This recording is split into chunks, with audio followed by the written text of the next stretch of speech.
Sairam garu, myself Hemamalini here. So చాలా మీరు కూడా ఇందాక నుంచి చెప్తూ ఉన్నారు ఈ సినిమా నాకు బెస్ట్గా నిలుస్తుంది, నాకు కాన్ఫిడెన్స్ ఉంది అని చెప్పేసి. సో అదైతే కనిపిస్తుంది. బట్ క్వాలిటీ పరంగా బాగుంది అని అన్నారు. బట్ ఇక్కడ మేము విజువల్గా చూసిన ట్రైలర్ మాకు అంత క్వాలిటీ పరంగా ఇంపాక్ట్ అయితే రాలేదు. I'm so sorry, I'm saying straightly this. అంటే మేబీ ఇక్కడ ఏమన్నా ప్రాబ్లం ఉండొచ్చు కానీ, బట్ ఆ కన్ఫ్యూజన్ అన్నది మాకు చాలా క్రియేట్ అయింది ఈ ట్రైలర్లోనే. ఏంటి ఏదో జరుగుతుంది ఇక్కడ, ఒక స్క్రీన్ ప్లే అన్నది చాలా డిఫరెంట్గా ఉందన్నది అయితే తెలిసింది అది చూడంగానే. ఐ హోప్ మీకు ఆ కాన్ఫిడెంట్ కూడా నేషనల్ అవార్డ్ విన్నింగ్ టెక్నీషియన్స్ ఉన్నందుకు ఆ కాన్ఫిడెన్స్ వచ్చిందా, లేదా కథ పరంగానే అంత కాన్ఫిడెంట్గా ఉన్నారా? లేదు, ఫస్ట్ మీరు అడిగింది క్వాలిటీ గురించి. ఇక్కడ మనం వాట్సాప్లో ఫార్వర్డ్ చేసే ఫార్మేట్ ఉంటుంది కదండి, దాంతో ప్లే చేసాం. సో యాక్చువల్గా క్యూబ్లో మనం ఫార్మేట్ చేసింది కాదు, ఇది మహా అయితే ఒక 7 MB 10 MB ఉండే ఫార్మేట్. సో అప్పుడు అందుకే టెక్నికల్ ప్రాబ్లం అయినా అలానే ఇక్కడ ప్లే చేయగలండి, మళ్ళీ లేకపోతే మన క్యూబ్లో లోడ్ చేసి చేయాలి. సో అదంతా పెద్ద ప్రాసెస్. ఇప్పుడు నెక్స్ట్ చేస్తున్నారండి, అది రెక్టిఫై చేశారండి. మీరు చేసే సినిమాల్లో పూరి గారి ప్రమేయం ఏమైనా ఉంటుందా? ఆయనకు చెప్తారా, ఆయన సలహాలు తీసుకుంటారా? ఎలా ఉంటుంది మీ మధ్యన? ఇంతే, మరీ ఇంత వచ్చిన తర్వాత ఇంకా ఆయన అడిగితే కొడతాడు, లేదా మనకు కూడా బాగోదు కదండి. సో ఒక టైం వరకు ఆయన నేను ఇబ్బంది పెట్టాను. అంటే ఒక బంపర్ ఆఫర్ వరకు నిజంగానే ఆయన సపోర్ట్ చేశారు, మంచి సినిమా బంపర్ ఆఫర్ ఇచ్చారు, అంతే. నేను అంటే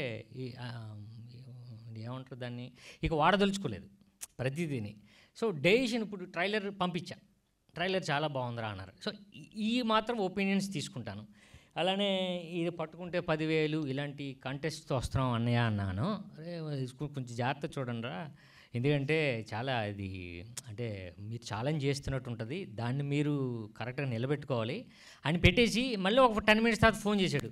కాదు అప్పుడు అన్వేషణకి ఇలా జరిగింది అని అదంతా మాట్లాడాడు. సో డెసిషన్స్ ఇలాంటివన్నీ సలహాలు తీసుకుంటానండి, బట్ ఆయన నేను ఎందుకంటే ఇబ్బంది పెట్టను ఎక్కువ నేను.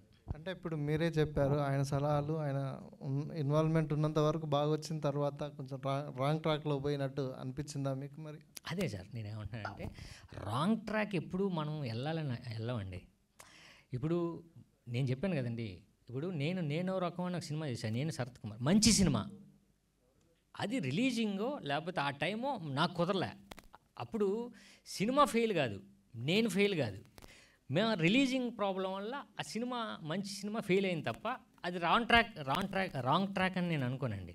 సో నేను ఫీల్ అవుతాను ఏంటంటే సక్సెస్ అంటే ఆయన సలహాలు ఇంపార్టెంట్ కావాల్సింది అని ఆ లోటు ఏమన్నా మీకు కనిపించిందా? అదేండి నేనేమంటానంటే అండి, కథ చెప్పినప్పుడు ఎవరైనా కథ డెసిషన్ తీసుకోవడానికి ఇప్పుడు ఈ కథ ఇదన్నయ్యా, ఈ కథ ఇదన్నయ్యా అంటే నేను డిస్కస్ చేయనండి ఎప్పుడు. బట్ ఒక ట్రైలర్ వచ్చిన తర్వాత ఆయనకు పంపిస్తాను, బాగుందిరా బాగాలేదు, లేదు సినిమా ఆయనకు చూపిస్తాను. సో అలాంటి సలహాలు తీసుకుంటానండి నేను. అది మొదటి నుంచి అయితే నేను మీరు అన్నట్టు నేను ఇప్పుడు బంపర్ ఆఫర్ తర్వాత మధ్యలో గ్యాప్ వచ్చిన ఈ కథ ఎంచుకోవడానికి కారణము ఒకటి, రెండవది అసలు కథలు ఎంచుకోవడంలో ఎక్కడైనా ఇబ్బంది అవుతుందా, అందుకని గ్యాప్ వస్తుందా నీకు? Okay, correct sir. నిజంగా గ్యాప్కి నా ప్రాబ్లం కూడా ఉంటుందండి. అది కథలో కొన్ని మనం ఎంచుకునేవి కరెక్ట్ అవ్వవు, అది కూడా జరిగింది. రెండోది నా ఒక్కడిదే కదా సార్, టీంలో వాళ్ళతో కూడా కొంచెం ప్రాబ్లం ఉండేది. సో అది తెలియకుండా రిలీజ్ అప్పుడు మేము కరెక్ట్గా ప్లాన్ చేసుకోకపోవడం పెద్ద రీజన్ అయిందండి చాలా సినిమాలు, 4-5 సినిమాలకి. రెండు, తీసే వాళ్ళు కరెక్ట్గా మనం పబ్లిసిటీ దగ్గరికి వచ్చిన తర్వాత ఆగిపోవడం. సో ఇలా చాలా ప్రాబ్లమ్స్ జరిగాయండి. కాకపోతే ఆ గ్యాప్కి రీజన్ మాత్రం నాది కూడా ఉంది, మిగతా వాళ్ళు కొందరిది కూడా ఉంది. ఒక డెసిషన్స్ వల్ల ఏమవుతుందంటే సార్, అంటే నాలో జరిగింది, ఇప్పుడు అది ప్రాక్టికల్గా బయట వాళ్ళకి తెలీదు.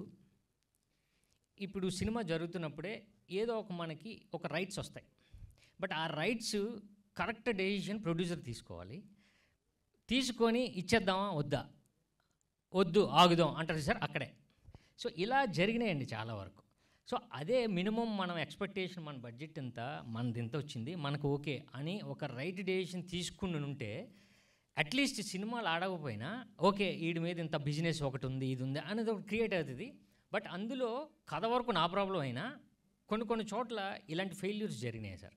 సో ఇది అయితే ఇప్పుడు ఈ కథ వరకు వచ్చేసరికి నిజంగా ఇలాంటి కథ నాకు వస్తుందని అనుకోలేదు సార్. ఎందుకంటే ఇది చాలా పర్ఫార్మెన్స్ ఓరియంటెడ్ సినిమాతో పాటు కమర్షియల్ యాంగిల్స్, ఇప్పుడున్న థ్రిల్లర్స్, క్రైమ్, ఇప్పుడు మనం ఓటీటీ ఆన్ చేస్తే ఏ సినిమాలు అయితే చూడగలుగుతామో, ఇప్పుడు నేను నిజంగా చెప్పగలిగింది ఏంటంటే సార్, కాన్ఫిడెంట్గా ఇప్పుడు ప్రైమ్లో, నెట్ఫ్లిక్స్లో ఏ క్వాలిటీ ఉందో మనం ఆ క్వాలిటీ ఈ సినిమాలో కనిపిస్తుంది సార్.